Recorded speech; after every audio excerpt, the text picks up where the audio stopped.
Queridos irmãos, que a paz de Jesus envolva os nossos corações. Que Deus nos abençoe. A nossa gratidão profunda à direção material e espiritual desta casa por nos convidar para estarmos com vocês nesta noite. Estou muito feliz. Que Deus então nos ampare neste tema, que vamos desenvolver sobre a responsabilidade diante do futuro.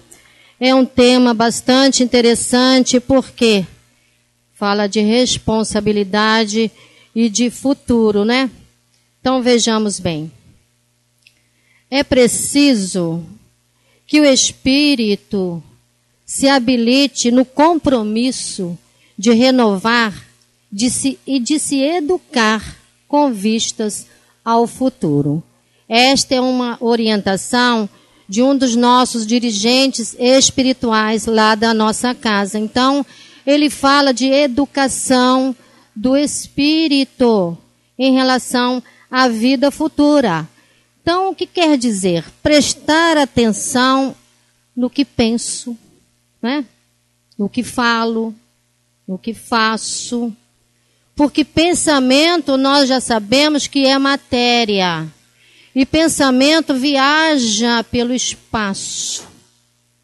Se junta às ondas mentais do universo. E às vezes a gente costuma pensar assim, eu não tenho nada a ver com o que acontece com o outro. Eu apenas pensei. Mas este pensamento, ele viaja. E é matéria.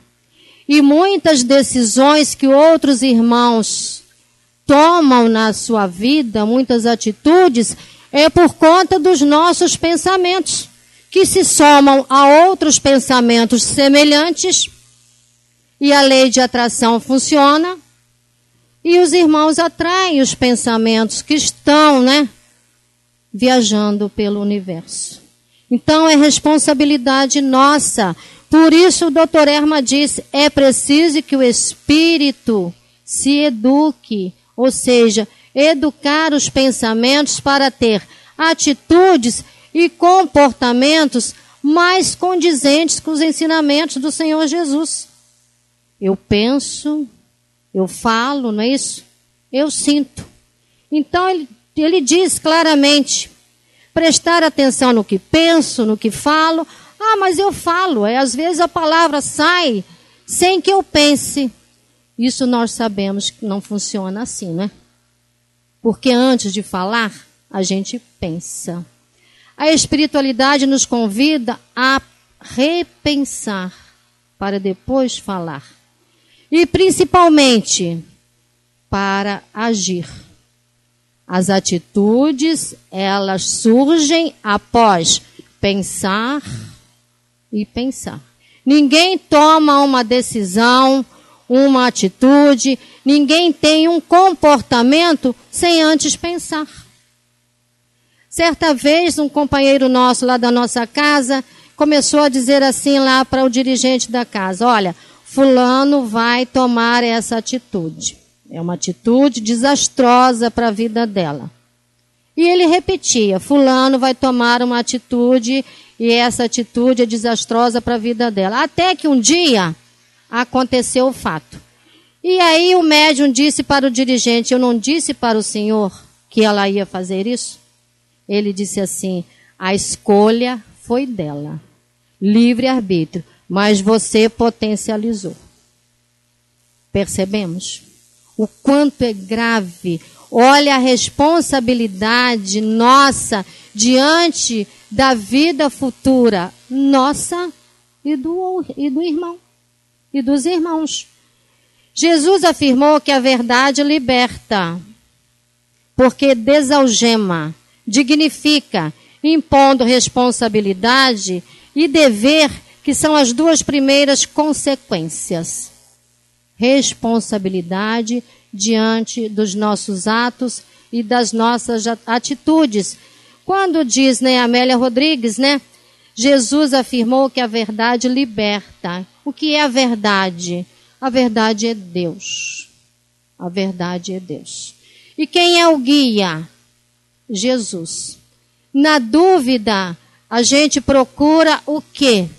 O roteiro seguro que é o Evangelho do Senhor Jesus. Então, diante de dúvida, né? Vou tomar tal atitude, né? Tal decisão. Como devo me comportar? Vamos procurar o nosso roteiro. Vamos abrir o Evangelho. Vamos conversar com os Espíritos. E não se conversa com os Espíritos só com palavras, senão o surdo, o mudo, não teria condições de conversar com os Espíritos. É pensamento. E pensar, a gente pensa na rua, no ônibus, no carro, no trem, no avião, enfim, a gente pensa. Lembrando que, para que estejamos aqui hoje, todos os nossos guias pensaram muito a esse respeito. E para que a vida na terra, né, exista, Deus pensa sem parar. E Jesus mantém seu pensamento para que tudo na terra permaneça como Ele deseja.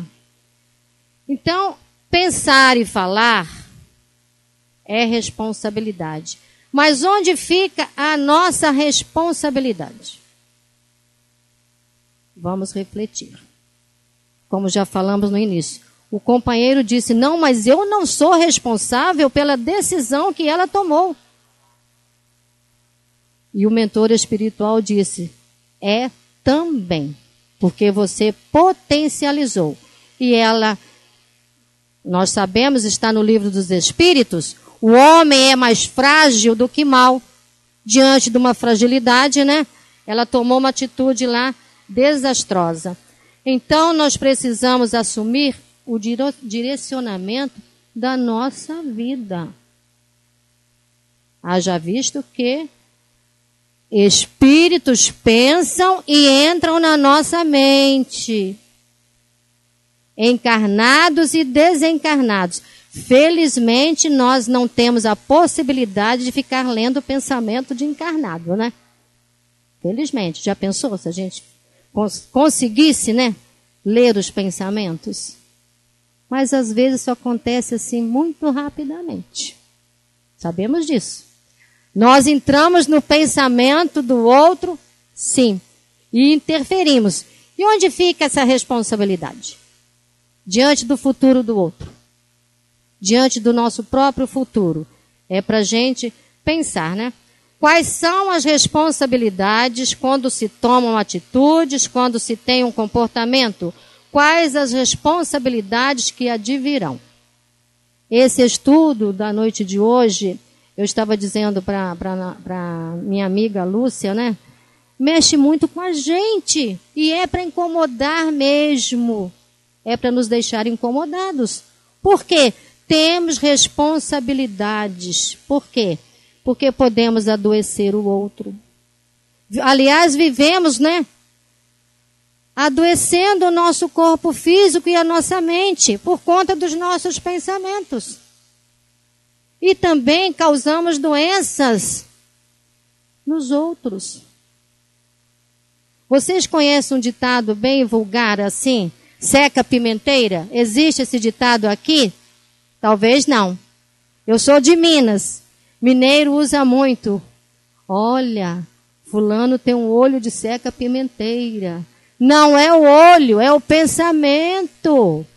E olho, né? Olha, um canal que distribui magnetismo, né? Com uma intensidade. Mas esse magnetismo, esse fluido, ele é potencializado por conta do nosso pensamento.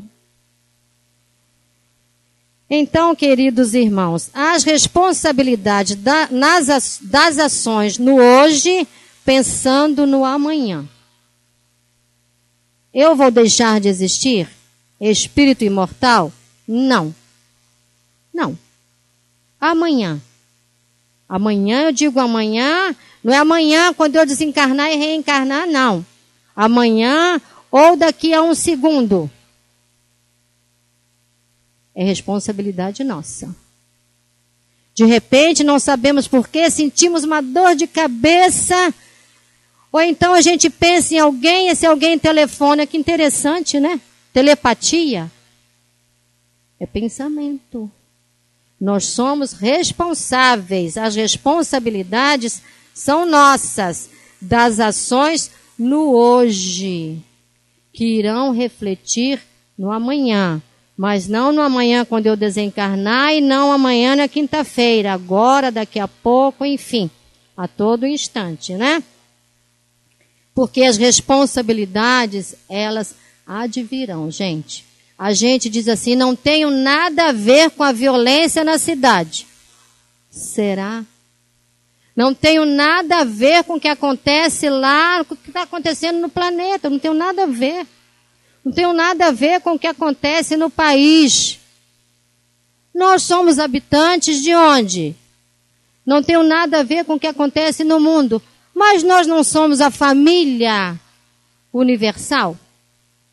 Temos a ver até com o que acontece no universo. A gente interfere até nos fenômenos que a gente, né, entre aspas, naturais. É responsabilidade nossa. E isso é consequência desse processo de amadurecimento do senso moral e das escolhas bem feitas. Também é o nosso guia espiritual lá falando. É uma questão moral. O que é a moral? Vamos imaginar. Não é o que a gente imagina, né? É como quando a gente lê nos livros moral, né? Regra de bem proceder. É uma regra.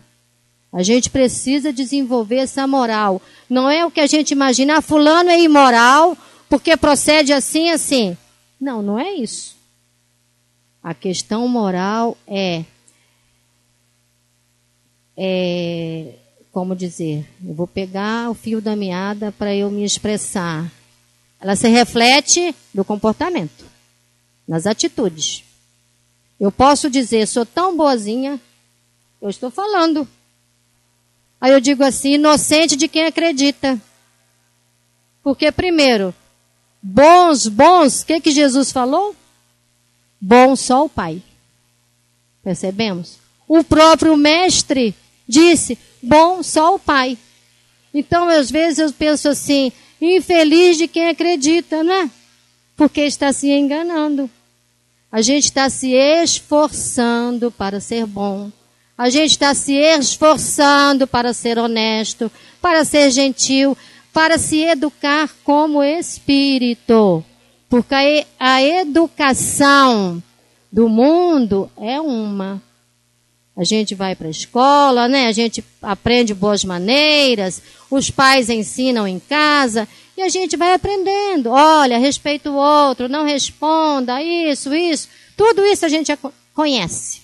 Compra os livros, lê e conhece. Sai formado em educação. Me desculpe as professoras, né? Ministério da Educação e Cultura, né? Está aí para ajudar, realmente, o espírito. Mas a educação do espírito pede mais do que isso. Porque ela se reflete no comportamento, nas atitudes. E a gente não consegue sustentar o comportamento por muito tempo. A gente se mostra gentil, daí a pouco diz assim, ai, graças a Deus que ele foi embora, agora deixa eu relaxar. Volta ao normal. A gente não consegue sustentar o comportamento, porque ainda não está em nós. A gente ainda não conquistou esses valores, né, da educação do espírito.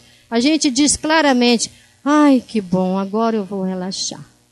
Ai, que maravilha. Um amigo nosso, espírita, há muitos anos lá na nossa casa, um professor, um instrutor excelente, competente, viajou lá para o Acre. Chegando lá, ele falou assim, estou descendo do avião, vou respirar fundo, vou relaxar, estou tão longe do Rio de Janeiro. Quando ele pegou a bagagem na esteira, alguém gritou, professor fulano. Ele falou, não é comigo. Porque tem outras pessoas com o mesmo nome que também, com certeza, são professores. Não está falando comigo. Gritou de novo, professor fulano. Ele falou, não é comigo. professor fulano da Casa Espírita de Leon Denis. Ele falou, ai meu Deus, deixa eu me posicionar. Percebemos? É difícil, porque a nossa educação de espírito se reflete nas nossas atitudes, né? Só que o Espírito Verdade disse assim para a gente, eu vos digo em verdade, são chegados os tempos em que todas as coisas devem ser restabelecidas no seu verdadeiro sentido, para dissipar as trevas, envergonhar os orgulhosos e glorificar os justos. Então os tempos chegaram. Isso quer dizer o que para a gente? Envergonhar os orgulhosos. Então é preciso trabalhar o quê? O orgulho. Mas eu não sou orgulhosa. Eu não sou egoísta, eu sou previdente, né? Cautelosa. Mas o orgulho e o egoísmo têm tantos filhotes que a gente nem imagina. E isso se reflete no nosso comportamento e nas nossas atitudes. A gente não se dá conta.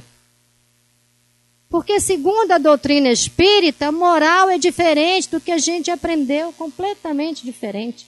E a gente não se dá conta. E vai agindo mecanicamente, sem parar para pensar. Todos os dias agindo da mesma forma. A espiritualidade está pedindo educação do espírito, porque é lei de progresso para a felicidade do homem. Nós precisamos progredir para quê? Para a nossa própria felicidade.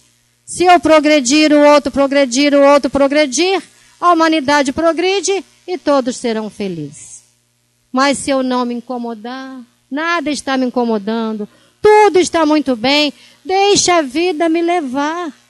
Não é bem assim, porque sou espírito imortal e amanhã eu vou precisar de um corpo e voltar para reparar e recomeçar tudo que eu deveria ter feito, né? O objetivo da reencarnação. Qual é o objetivo da reencarnação? Questão 132 de O Livro dos Espíritos, se não me falha a memória, se me perdoe se não for. É a única que eu decoro. É a única que eu decorei, porque é o objetivo da reencarnação. O progresso do espírito. É o progresso do espírito. É o nosso objetivo. Mas eu não lembro desse planejamento que eu fiz antes de reencarnar. No mínimo, nós prometemos a nós mesmos. A vida que eu tive na última existência na Terra, eu não quero ter novamente. Eu quero ser melhor. No mínimo, nós prometemos a nós mesmos. Eu quero ser melhor. Porque na vida terrena, na nossa vida material, a gente não quer se melhorar. Eu quero fazer um curso, eu quero estudar, eu quero progredir, eu quero ter um bom emprego. Na vida material, o espírito anseia por melhoras. Eu quero ser melhor, eu quero progredir. Mas isto só não basta. Eu preciso pensar no progresso espiritual. Os elementos que nos são oferecidos, as possibilidades que temos ao reencarnar, é para que a gente possa trabalhar a educação do espírito. Porque o que é material vai ficar na Terra. E a gente vai desencarnar e vai ficar com cara de quê? Meu Deus, eu disse que não queria ter aquela vida, mas eu não progredi quase nada. Só que progredir é uma lei. Então o objetivo da reencarnação é perceber. Eu preciso perceber a misericórdia de Deus, possibilitando, me dando condições, um lar, uma família, uma vida profissional, um país onde somos livres para professar a religião que quiser, livres para falar. Até a gente fala o que bem entende e não deveria. Por que será que reencarnamos nesse Brasil, coração do mundo, pátria do Evangelho? Por quê? A pergunta não é por quê, é para quê. Para que tem um lar? Para que tem uma família? Para que tem uma profissão?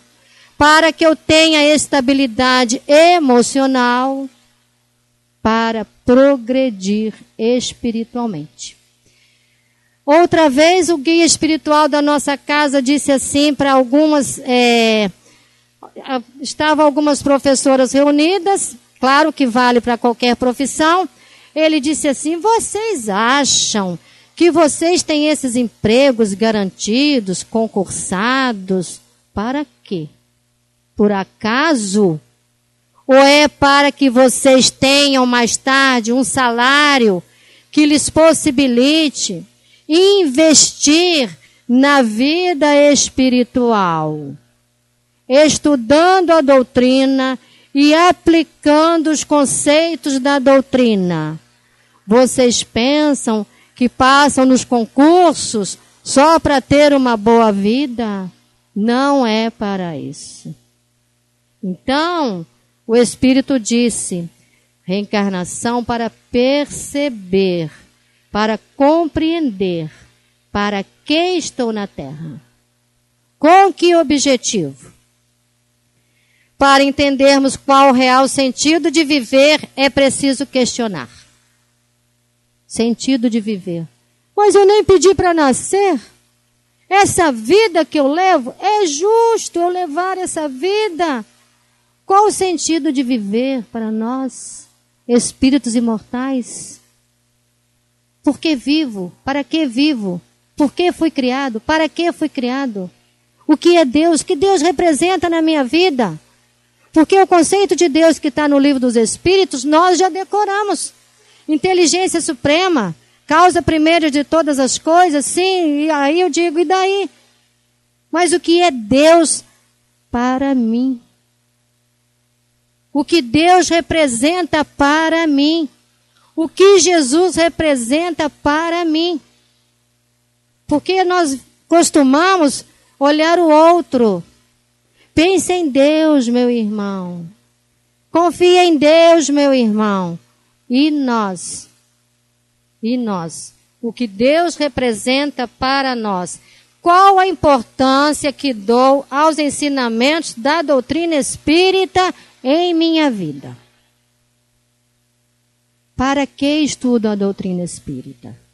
Por que chegamos à casa espírita? Para que chegamos à casa espírita? Certa vez o benfeitor espiritual disse: vocês chegaram à casa espírita como? Alguém nos indicou, não é? Eu li, eu ouvi na televisão, alguém me ligou, me indicou uma casa. Ele disse: nada disso.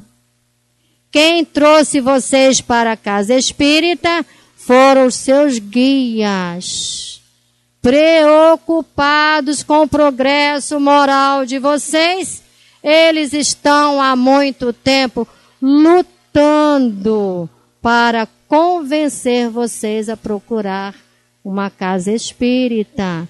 Só que às vezes essa busca vem através da dor. Muitos buscam a casa espírita pela curiosidade, outros buscam porque querem aprender mais, mas muitos buscam pela dor. Ou seja, o fato que são os nossos guias que nos conduzem. Então, que valor eu dou a essa doutrina? Que valor tem essa doutrina para mim? Porque a doutrina espírita é Jesus. Que valor eu dou a este guia e modelo? Quem é Jesus para mim? É o mestre. É o mestre. Realmente ele não recusou o título de mestre. Sim, mas e daí? Ele é um mestre. O que representa para mim Jesus? Jesus representa tudo na minha vida. mas eu sigo as orientações de Jesus? O Evangelho é para mim um roteiro? É para a gente realmente pensar, porque a doutrina espírita, ela impulsiona o progresso da humanidade através da reformulação das ideias. Então, se eu ainda não estou reformulando ideias, revendo conceitos, revendo pontos de vista, a doutrina não está fazendo, né? A doutrina não está atingindo o seu objetivo. Porque nós entramos na doutrina, mas a doutrina precisa entrar em nós. Pontos de vista é preciso, né, ser mudados. Mudados. Que diferença? Eu não sei há quantos anos vocês estão na doutrina, mas eu me questiono. Presta atenção, Maria José. Como você era antes da doutrina? Como você está agora? O que Santo Agostinho fazia? Vocês lembram da lição de Santo Agostinho? Passava em revista todas as noites, todas as suas atitudes. Mas nós não temos tempo para isso. Não é isso que a gente diz? Nós não temos tempo para abrir o Evangelho, a nossa vida é muito corrida. Mas a vida vai continuar corrida depois de desencarnado. E a responsabilidade depois de desencarnado? Ou amanhã ou daqui a pouco? O Evangelho é o roteiro, né? Então, se não reformular as ideias, fica complicado. Mas para fazermos parte deste processo, é preciso que tenhamos a certeza de que os conceitos da doutrina espírita nos dão diretrizes seguras para as nossas vidas. Costumamos dizer, graças a Deus, encontrei um porto seguro. Mas não adianta, né? O barco ficar atracado lá no porto seguro, se eu não faço nada, o barco vai ficar. Então a gente precisa, né, realmente refletir sobre essas questões. Abrir mão de conceitos, né, equivocados. Jesus disse então Jesus aos judeus que nele haviam crido: se permanecerdes na minha palavra, sereis verdadeiramente meus discípulos, e conhecereis a verdade, e a verdade vos libertará. Liberdade. Liberdade de consciência. Liberdade para agir. Porque sem conhecer a verdade, nós ficamos cegos, realmente cegos, sem rumo. Jesus afirmou que a verdade desalgema. Então, isso quer dizer que nós estamos algemados nos nossos conceitos e pontos de vista. O conhecimento de si mesmo é, portanto, a chave da melhoria individual. Então, vamos falar de autoconhecimento. Para reformular conceitos, é preciso autoconhecimento. Autoconhecimento sem culpas, porque quando a gente começa a reavaliar os nossos pensamentos, quem eu sou, o que sinto, o que penso, e se entrarmos no sentimento de culpa, a culpa paralisa a alma. Nós ficamos paralisados. Ah, meu Deus! Já saímos dessa fase, né? Por minha culpa, minha culpa. Ah, meu Deus, e agora o que vai ser de mim? Agora é assumir um compromisso de renovação de ideias. Conhecimento de si mesmo é a chave da melhoria individual.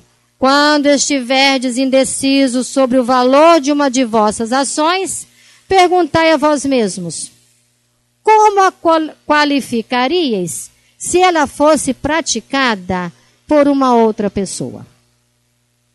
Faça um balanço do seu dia moral. Então vamos analisar. Se alguém fizesse comigo, o que costumo fazer com o outro? O que costumo pensar em relação ao outro? Se alguém fizesse. Esse é o melhor balanço. Só que, me desculpe, mas às vezes a gente se acha, né? Se sente até com tantas qualidades tão bons, né? Eu não preciso passar em revista, imagina, né? Meu dia hoje foi ótimo. Tive uns pensamentos assim, mas faz parte da vida, ó. Vivo numa cidade violenta, um tumulto, né? A vida é difícil de se viver. Meu Deus do céu, as pessoas são intransigentes. Sim, mas Jesus não nos enganou. Eis que vos envio em meio aos lobos. A Terra é um planeta de provas e expiações. A Terra é um presídio. Então, se eu não me engano, quem vai para o presídio é quem está com complicações, né? Devendo a lei. A Terra é um hospital, quem vai para o hospital é quem está doente, né? Se é uma escola, é para nós, alunos desta escola. Então, é realmente, né, perguntar a nós mesmos. Santo Agostinho diz, não trabalhais todos os dias, visando acumular aquilo que vos proporcione o repouso na vossa velhice. A gente não trabalha, né, com afinco, né? Meu Deus, não vejo o dia de me aposentar. Vou até começar a fazer um serão para ver se eu compro um carro novo antes de me aposentar. Eu tenho direitos. Eu tenho todos os direitos, porque afinal de contas é fruto do meu suor. Sim. Não está escrito em nenhuma obra espírita e nem Jesus falou que nós não temos direito ao luxo, aos prazeres, ao conforto. Mas disse também, olhai os lírios do campo. Olhai os pássaros, se alimentam. Então, não é somente isso. Quero me aposentar para não fazer mais nada. Mas o espírito não tem idade. Corpo físico tem. A Maria José tem idade, porque tem um registro de nascimento. Ela tem uma idade, né? Mas espírito que habita, eu que habito este corpo, eu não tenho idade. Portanto, não vou me aposentar. Quando sair deste corpo, eu vou ter funções, compromissos, tarefas. Então, queridos aposentados, ou os que estão, né, na iminência de se aposentarem, espírito não se aposenta. A gente se aposenta, né, lá da vida profissional, para se dedicar mais ao trabalho do bem. Por isso a espiritualidade diz, vocês têm um emprego para que mais tarde tenham um salário, né, que possa sustentar vocês para o trabalho no bem, para a ajuda ao próximo. Esse repouso não será objeto de todos os vossos desejos. O fim que vos faz suportar fadigas e privações temporárias, aqui está dizendo, a gente suporta tudo, né? Tudo. Faz serão, faz sacrifício, presta concurso, estuda nos 14 horas por dia, 20 horas, para um concurso, para ter dinheiro. A gente estuda 14, 20 horas por dia para o espírito imortal, para aprender como devo proceder, o que devo pensar, como posso ajudar, como posso auxiliar. A humanidade é minha irmã. A gente não faz. Infelizmente ainda não, né? O progresso da legislação humana melhora de acordo com o progresso moral da humanidade. A gente às vezes fica querendo, poxa, por que não não alteram a Constituição. Por que não mexem? Por que não fazem isso? Por que nós é que precisamos melhorar para que a humanidade toda progrida. Eu sei que muitos dizem que o presente é positivo e o futuro incerto. Não é isso? Trabalhar, estudar, me aplicar, fazer o bem, para quê?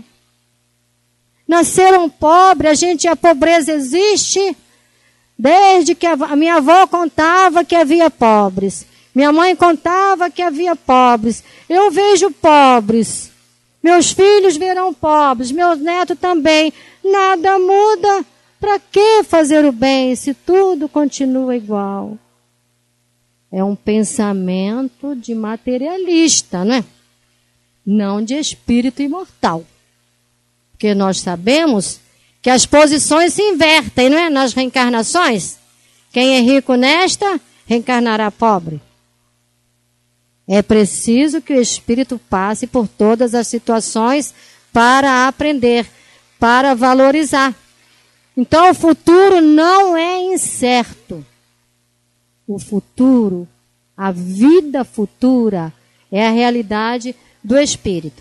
Ora, eis precisamente o pensamento que estamos encarregados de destruir em vós. São os benfeitores dizendo para nós. É o pensamento que nós precisamos destruir em vós. Vida futura é um fato, é uma realidade. Ninguém morre. Pois queremos fazer-vos compreender esse futuro de maneira que não possa deixar dúvida alguma em vossa alma. Esta é a preocupação do plano espiritual. Não deixar dúvida alguma sobre a vida futura. E as responsabilidades sobre esta vida futura são nossas. O plantio é livre, não é? E a colheita obrigatória. Plantamos amor, plantamos atitudes generosas, né? Comportamentos condizentes com a moral do Cristo. Não, mas eu não sou Jesus. Não, mas o aluno vai aprendendo com o mestre como se conduzir. Jesus estava na casa de Pedro, né? Aguardando os discípulos que vinham caminhando e discutindo. Quando chegaram, Jesus sabia, né? Lia o pensamento à distância, imagina. Quando chegaram, Jesus perguntou, por que vinham discutindo? Estou discutindo porque o senhor gosta mais de Tiago, gosta mais de Pedro, gosta mais de não sei quem. Então a gente às vezes passa uma existência discutindo situações que não vão nos levar a lugar nenhum. Então, para fazermos parte desse processo, é preciso que tenhamos a certeza de que os conceitos da doutrina espírita são valorosos em nossa vida. Aprendei a conhecer-vos, a conhecer as potências que estão em vós e a utilizá-las. Esse é um conceito de Leon Denis. Que potências são essas? Os talentos que está no Evangelho, né? Descobrir os talentos. Nós temos potências, trazemos em nós como espíritos imortais potências. E a maior delas, segundo Leon Denis, é a vontade. É preciso que haja vontade para perceber as dificuldades, as nossas dificuldades, para renovar as ideias. Mas é preciso também ter coragem para aceitar aquilo que vamos descobrir em nós. Nossa, ainda tenho muita inveja. Ainda tenho essa dificuldade nessa área. Ainda tenho essa outra dificuldade. Mas é preciso se aceitar.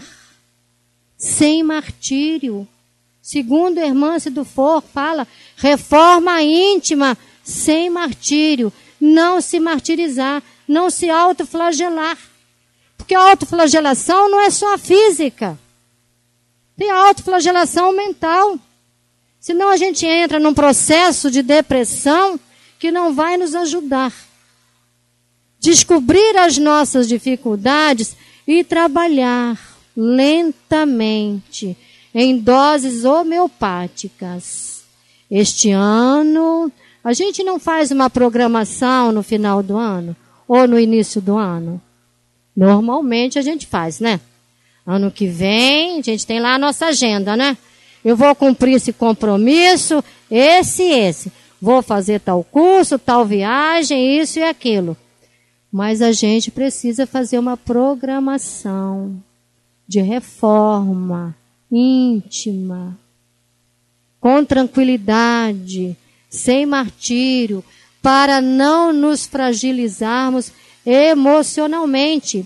A vida terrestre deve servir unicamente para o nosso aperfeiçoamento moral, com base no cumprimento do dever. A vida terrestre deve servir unicamente orientação espiritual para o nosso aperfeiçoamento moral. Então o foco é esse. O nosso aperfeiçoamento moral. Exemplos arrasta multidões, não? Palavras não arrasta multidões. Exemplos arrasta multidões. E o dever é idêntico para todos? Não. Não. Dever de Jesus é um. Dever do guia espiritual desta casa é outro.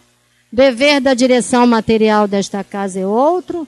O dever de quem faz a limpeza é outro. Enfim, focar qual é o nosso dever. E não ficar, eu queria cumprir, fazer o que o outro faz. O outro é o outro. A gente fica, né, olhando o outro. A gente quer impulsionar o outro. Fulano, você tem que crescer. Fulano, você tem que estudar.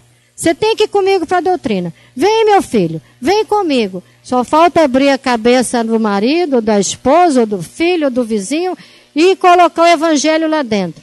Não dá. Não dá. Cada um tem o seu tempo. Cada um tem o seu livre-arbítrio. A sua vontade. A sua escolha. As responsabilidades deles serão deles. Mas as nossas responsabilidades, que já queremos, né? Ou pretendemos, ou temos a pretensão de impulsionar o outro, é nossa. Só falta o guia dizer assim, por que você não cuida da sua vida, né? Ao invés de ficar cuidando da vida do outro. Mas eles são muito educados. Eles não falam assim.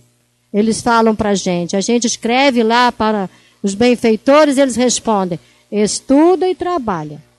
E a gente recebe e diz assim, não entendeu o que eu falei. Eu pedi outra coisa.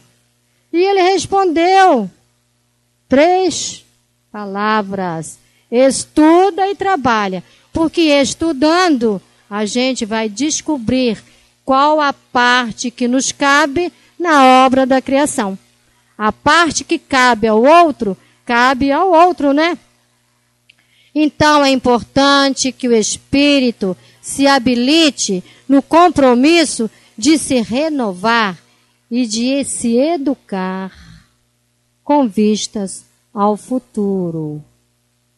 É responsabilidade nossa. É responsabilidade nossa, individual. Cada um fazendo a sua parte, né? Porque a caminhada para o progresso será individual. E a responsabilidade diante do futuro é a verdadeira alavanca que precisará determinar suas ações e seus destinos. Então, tem um ditado que diz, seu destino está em suas mãos, é real, é um fato. Eu serei amanhã o que fizer hoje. Minha tranquilidade amanhã depende do que eu fizer hoje. Agora, meu repouso amanhã, não. Não haverá repouso, né? Haverá trabalho. Não vejo a hora de morrer para descansar. Grande engano. Não vejo a hora de sair desse corpo denso, pesado, que me dificulta, né? As ações, né? Para trabalhar. Trabalhar. Né? Então, ela começa na vontade, né? Essa caminhada começa na vontade que o espírito imortal possui de se renovar, de se educar e de se transformar já na vida espiritual. Isso é um conselho de um benfeitor da nossa casa. Antes de reencarnarmos, a gente vem com essa proposta. Eu quero crescer.